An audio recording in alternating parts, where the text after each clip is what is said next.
Once upon a time, in a lush green forest, there lived a huge, proud elephant. He was strong, tall, and powerful, and he knew it. He used his size to bully and scare the smaller animals. Whenever he walked through the jungle, he would step on small creatures, push rabbits aside, and splash water on squirrels. All the animals were afraid of him, but deep down, they were tired of his cruelty. One day, the elephant came to the water pond. A group of tiny ants was also there, quietly drinking water. The elephant laughed and splashed a large wave of water, drenching all the ants. The ant queen looked up and shouted, "Why did you do that? We are living beings too." The elephant laughed mockingly. "You're just ants. What can you do to me? I'm the king of this forest." The ant queen calmly replied, "Don't be so proud of your size.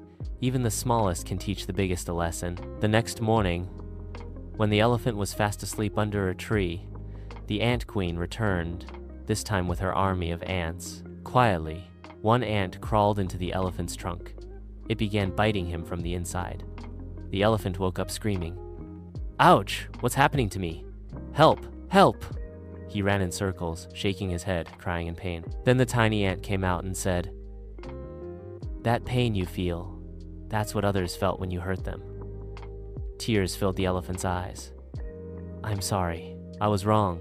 Please forgive me. I'll never hurt anyone again." The ant queen replied, "Remember, real strength lies in kindness, not in hurting others." From that day on, the elephant became gentle, humble, and friendly. All the forest animals slowly became his friends. Never underestimate the small. Arrogance leads to downfall, while kindness builds respect.